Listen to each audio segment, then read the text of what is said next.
안철수만큼 비판할 당이 하나 있습니다. 정의당. 검수완박 강행처리 반대. 당론으로 결정. 그냥도 아니고 당론으로 결정. 그래서 금요일 날 3시에 지방선거 관련한 중대선거구제 처리하는 게 열린 거라고 저는 생각이 들어요. 왜냐면은 처음에 지방선거에서 정의당이 살 수 있는 방법은 중대선거구제가 확대되는 거거든요. 그렇죠. 그리고 대선 과정에서 이재명 후보가 끊임없이 약속을 했어요. 중대선거구제로 만들겠다고. 왜냐, 그래야 3당, 4당이 살아날 방법이 생기잖아요. 근데 검수완박 관련해서 검찰 선진화법이 국회에서 대치를 하게 되면 국민의힘이 이거를 합의해 줄 리가 만무하잖아. 그래서 기본적으로 어떤 당의 분위기가 안 좋았던 건 사실이에요. 아, 이건 통과 못 시키나 보다, 이제. 근데 국민의힘에서도 정의당한테 잘 보여야 돼. 그러니까 이건 합의가 돼서 금요일 3시에 이거 처리하려고 국회에서 모이는 거예요. 근데 나는 정의당은 이미 진보 블록을 뛰쳐나간 정당이라고 봐요. 우리가 그냥 단순하게 정의당이 진보당이라고 생각하면 착각입니다. 그러면 어떻게 이해를 하시면 되냐면 소위 레디컬 패미, 극단적 패미들이 정의당을 장악하면서 이미 노동 아젠다 같은 거 다 잃어버린 당이에요.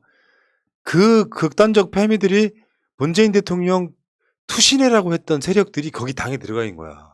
그럼 그 사람들은 진보라고 보기보다는 오히려 유사 국민의힘에 가깝다고 보면 난 맞을 거라고 생각해. 근데 그 당원들의 분위기에 휩쓸려 가지고 정의당이 계속 이런 식으로 어깃장을 놓는 거예요. 이제 우리 저번 대선 또 돌이켜 보면 심상정이 2점 몇 프로를 받았잖아요. 네. 사실 2점 몇 프로 때문에 졌다고 생각하는 사람들도 많이 있거든요.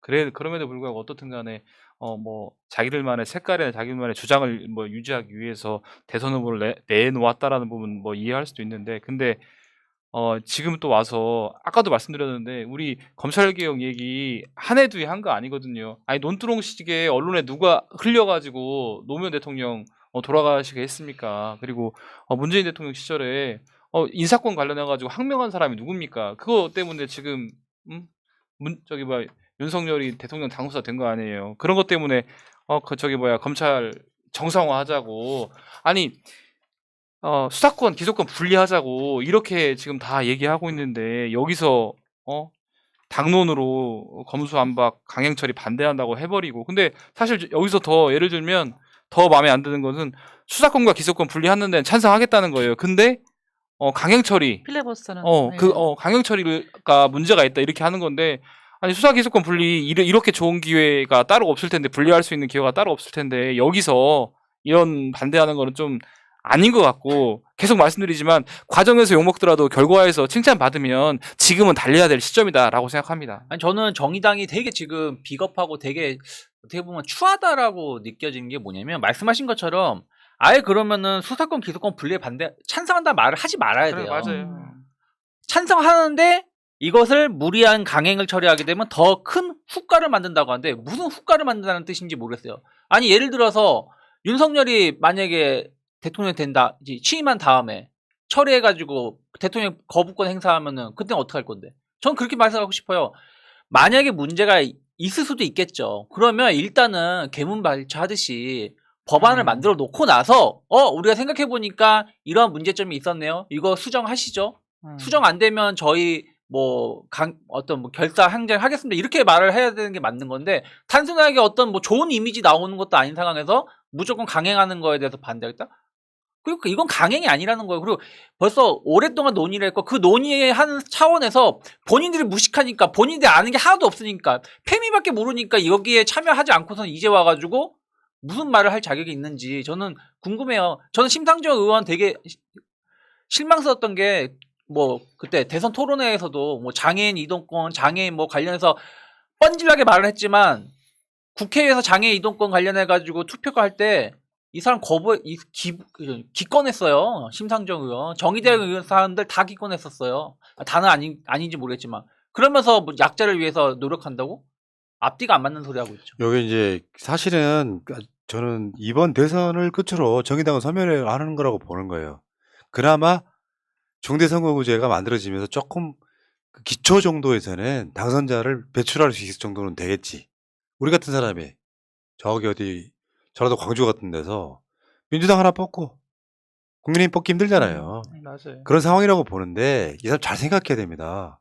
뭐냐면 불과 얼마 전까지만 해도 정의당을 진보정당으로 인정한 건 뭐냐면요. 역사적 뿌리 때문에 그래요. 우리가 민주화 운동을 할 때 어떤 사람들은 제도권으로 들어와서 민주당 국회의원이 되고 어떤 사람들은 진보정당 가서 진보당 일군 거야. 노회찬 의원 같은 사람들. 심상정도 마찬가지인데 그 같은 뿌리이기 때문에 예전에 왜 한참 그 한 10여 년 전에는 선거를 하면 지역구는 민주당 뽑고 민주당. 비례대표는 그 당시 진보 정당을 뽑아준 적이 있었잖아요. 그 연대가 사실상 깨진 대선이에요. 지금 대선이. 네. 그렇다고 하도 미미해가지고 심상정 탓이라고 말하는 사람도 사실 주위에 말 많이 못 봤어요. 왜냐면은 이제 완전히 갈라졌다라고 생각하는 사람들이 심리가 있는 거예요. 이게 더 이상 연대 세력이 아닌 거지. 근데 지금도 정의당 지도부는 꽤 오래전에 그런 투쟁했던 사람들이 꽤 있긴 하거든. 근데 그런 사람들은 거의 다 사라지고 현재 당원을 50%가 넘어가는 소위 이제 우리 같으면 개딸이 있지만 그쪽에는 그렇지 않은 그 소위 레디컬 팸이라고 하는 건 어떤 면에서 보면 일베랑 똑같은 거거든요. 그런 사람들이 장악한 정당에서 그 당원들의 목소리, 뭐 장혜영이나 또 그 유호정이나 이런 사람들이 주도하는 그 분위기 속에 제어를 못하고 쓸려가는 거라고 보거든요. 이런 상황은 정의당이 결국은 소멸의 길로 갈 수밖에 없다. 그러니까 저도 정의당에 대해서 저도 잘은 모르지만 되게 그 들은 것 중에 하나가 정의당 내에서도 진짜 소신 있는 개혁파 많이 있다고 해요. 근데 이게 다 그 안에서도 막 파벌 싸움이 심하다고 얘기를 하는데 그걸 떠나서 어쨌든 지금 국회의원은 뭐 말씀하신 것처럼 그런 사람들만 있으니까 정의당 자체가 완전히 원래 본연의 모습 자체가 가려지는 것이죠. 이 가려지는 것을 심상정 의원이든 혹은 당 지도부가 국회의원은 아니지만 원외에 있는 지도부가 이것을 막아줘야 되는데 그럴 힘도 없고 혹은 힘이 없거나 혹은 아예 관심이 없다 보니까 정의당이 이렇게 된 게 아닌가 생각합니다. 지금 뭐 국민들이 검찰 공화국을 우려하고 있는데 여기서 이제 검찰의 정상화를 반대하는 목소리는 결국은 그런 행동을 하는 것은 국민의힘의 이중대에 불과하기 때문에 정의당에서는 입장을 좀 분명히 생각해야 될 겁니다. 존나 착각인 게 그거야.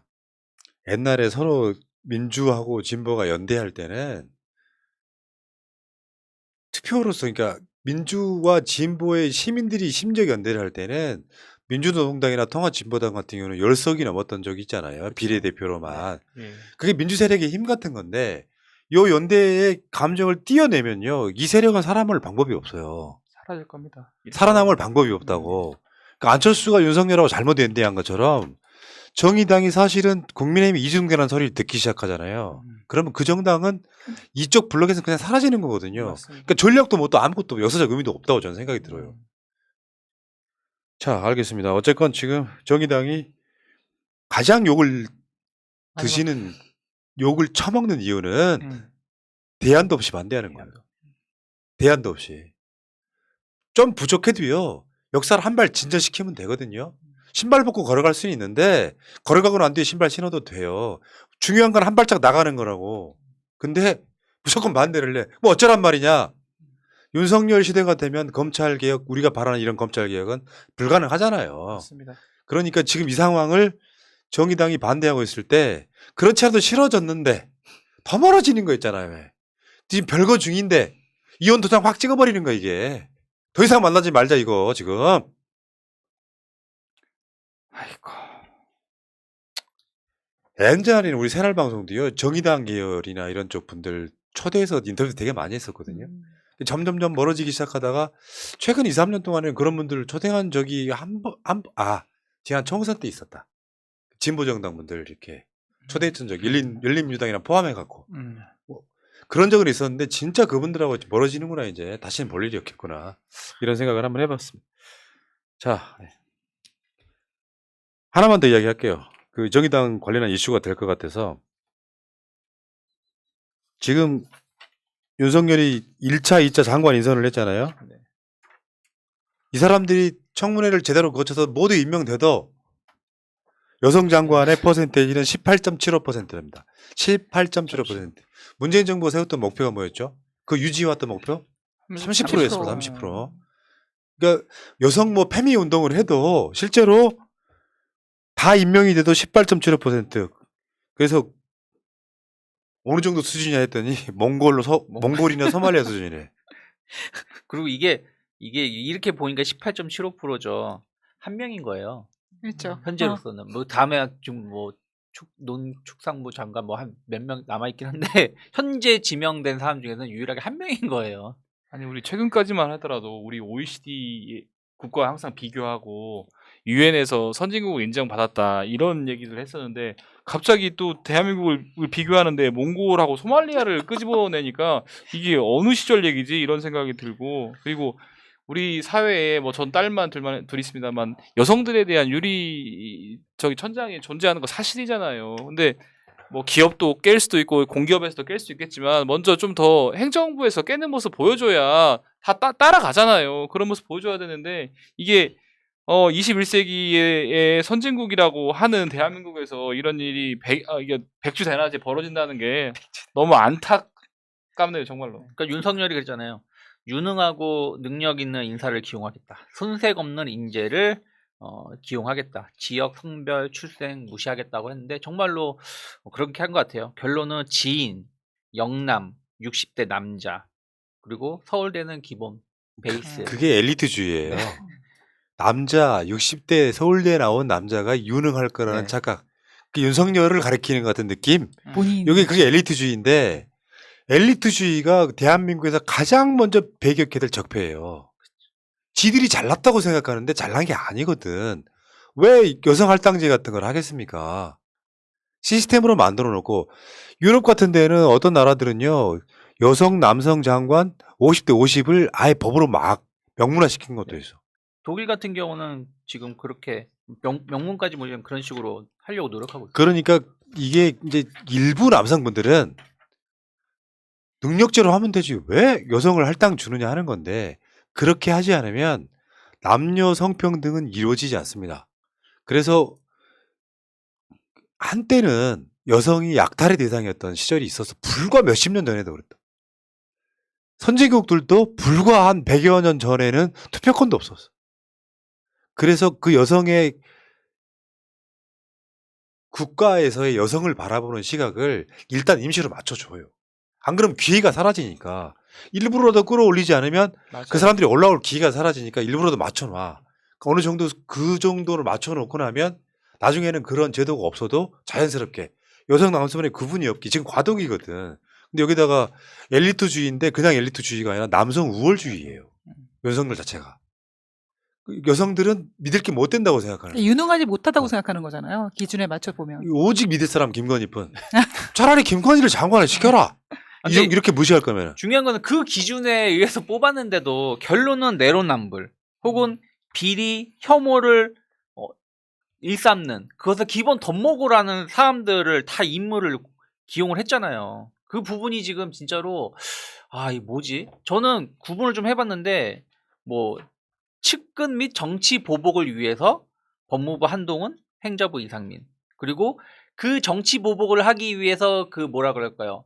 그 그런 빌미를 만드는 국토부라든지 보건복지부의 원희룡, 정호영을 저는 임명했다 생각하고 있고 그리고 나머지 자기한테 말 잘 듣는 애들 자기한테 야 나한테 말 잘 들으면 이렇게 장관도 할 수 있어라는 그런 본보기가 문체부 박보균, 교육부 김인철, 산업통상부 장관 이창양이 아닌가 생각하고 있고 그리고 뭐 청와대 이전의 해결사 국방부 이종섭이고 나머지 이제 관심 없거나 어려운 분야들 그런 것들이 이제 국회의원들 이렇게 네. 우리 이제 저기 한 게 아닌가 생각하고 있습니다. 윤석열 당선자가 여가부 폐지한다고 하면서 우리 시민사회단체에서 많이 반대했었잖아요. 그래서 결국은 여가부 폐지하는 것도 일단은 뒤로 미루면서 장관도 임명하려고 하고 있는데 이렇게 여성 장관 임명 비율이 낮으면 여성계든 아니면 시민사회단체에서 이 부분은 좀 분명히 지적해서 성평등 이루려면 내각부터 해야 된다. 문재인 정부가 30%까지 목표를 설정했으면 윤석열 정부는 조금 더 해서 적극적으로 나아가야 된다. 이런 좀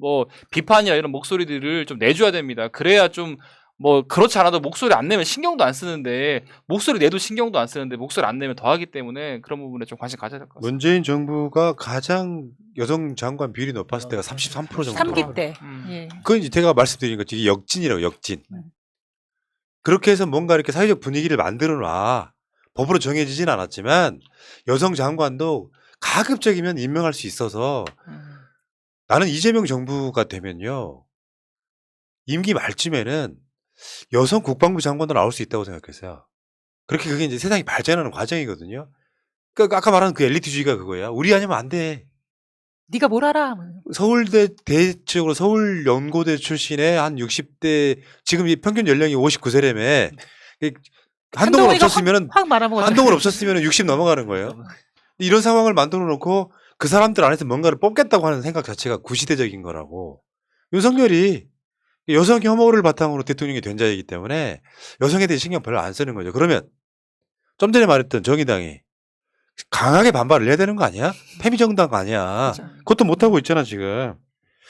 그리고 이제 이야기 좀 겸해서 박지원 그 민주당 공동 비대위원장 이분 이야기를 좀 해보려고 그러는데 저번에 이제 검찰 정상화 관련한 이제 토론할 때 박지원 비대위원장이 이렇게 급하게 하는 거 반대한다 그랬었잖아요. 근데 그래서 약풀 좀 많이 먹기도 했습니다만 저는 아직까지 박지원 비대위원장은 그런 용도로 데려온 사람이다. 쓴소리. 그거는 조홍천의 반대랑은 다른 개념이다. 이렇게 생각을 하는데 민주당 당론 결정하니까 박지원 위원장이 한 말이에요. 존중합니다. 그렇게 되면 돼. 그 당론으로 결정한 거에 대해서 존중한다. 그러면서 이제 박지원 위원장이 한 말. 이걸로 끝내면 안 되고 민생 입법도 해야 된다. 난 그렇게 생각을 해서 지금 박지원 위원장에 대해서는 일부 마음에 안 드시는 분도 있겠지만 또 그 생각은 있잖아요. 이게 구분 딱 지어갖고 저게 국민의힘 생각이네? 저게 정의당 생각이네? 이렇게 보지 마시고 반대하는 논리도 저는 봐줄 필요가 있다고 생각하고요. 저는 최민희 의원님이 가끔씩 하시는 말씀이 뭐냐면 그게 민주주의라고 말씀하시잖아요. 그러니까 민주당 내에서 그런 다른 의견도 나올 수 있지만 푸나님이 말씀하셨던 것처럼 정말 그 조홍천 의원의 그런 의미가 아니라 정말 민주의 어떤 또 다른 의견이라고 얘기한 거고 또 결론 났으니까 받아들인 거고 저는 굉장히 좋은 모습이라고 생각합니다. 그러니까 그런 그 쓴소리 하라고 데려온 거는 오랜 시간 동안 정치에 물들어 있던 수박과는 다른 개념인데 못하잖아요. 예. 사람들이 그걸 동일시한단 말이에요. 때로는 그런 아주 프레시한 것과 아주 올드한 것이 밖으로 표현되는 게 같을 수가 있다고 저는 봐서 아주 노골적으로 비판하거나 그러는 건 좀 아직까지는 안 하고 있는 상황이고 근데 여기 이제 받아들이는 모습을 보면서 역시 신세대는 좀 쿨하구나 이런 생각도 좀 해봤어요. 그거 있잖아요.